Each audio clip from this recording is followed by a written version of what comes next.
Daniel Walker was a man who believed life made sense when you worked hard, stayed honest, and loved with your whole heart. At 42, he lived a steady, calm life. He worked as a warehouse supervisor, owned a small but cozy home in the suburbs, and spent Sundays fixing things around the house his father left him. His wife, Melissa, was 35, sharp, confident, and always moving upward in her marketing career. They had been married for 9 years, and Daniel believed they were solid. They didn't fight, didn't raise voices, didn't ignore each other. They had rhythm. At least that's what Daniel thought. That changed one Wednesday in March. Melissa texted him at 5:30 p.m. "Working late. Don't wait up." It wasn't unusual, not at first. But for the next 3 weeks, working late became routine. Longer nights, colder mornings, quick kisses. No conversations. Daniel noticed the distance, but he didn't want to seem insecure. He trusted her. He had no reason not to, or so he believed. One Friday night, she didn't come home until 2 a.m. Her hair was messy, her lipstick smeared, and she smelled of a cologne Daniel had never worn. When he asked, "Are you okay?" she snapped, "I said I was working." That was the first time she'd raised her voice. The next morning, Melissa left early, claiming she had a meeting. But she had forgotten her work laptop, and Daniel saw it sitting on the kitchen counter. For the first time in his life, he felt fear and suspicion. He didn't open the laptop. He wasn't that type of man. But he did call his childhood best friend, Chris, the only person he trusted with everything. After hearing Daniel out, Chris said something that stuck in his mind like a thorn. "Working late every night? Coming home smelling different? Bro, something isn't right. Please look into it before it destroys you." Daniel didn't want to believe it, but he couldn't breathe from the anxiety anymore. On Monday morning, he hired a private investigator recommended by a coworker. The man, named Rylan, was efficient, quiet, and brutally honest. He warned Daniel, "Most people who hire me for cases like this already know the answer deep down." The next 10 days were hell. Daniel went to work like a ghost.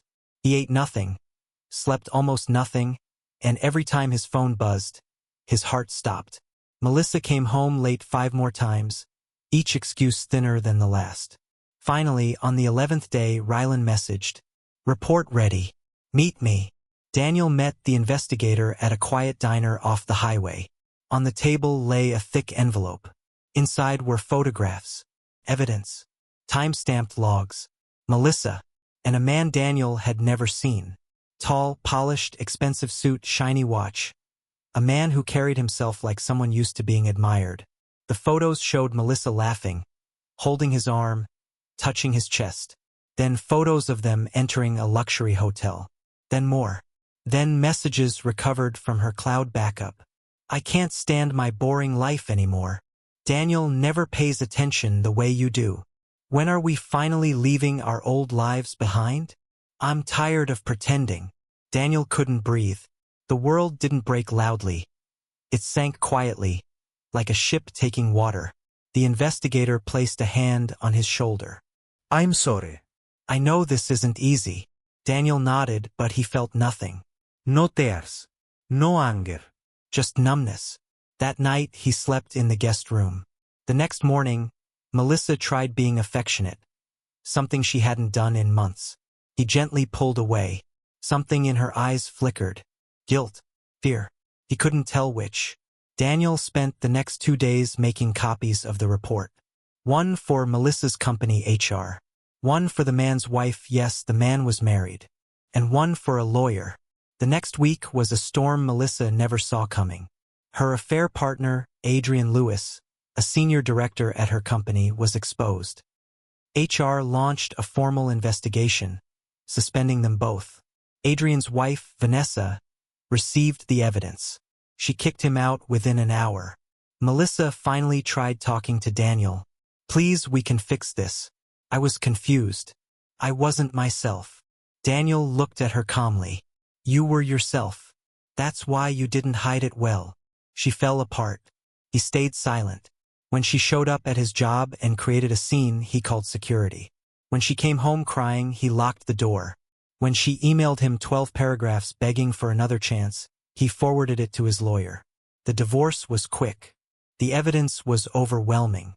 The house was his. She received nothing except her clothes. Adrian lost his six-figure job. Melissa lost hers. Their reputations burned behind them.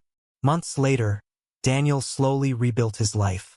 He started jogging, fixed old furniture, reconnected with friends he'd pushed away.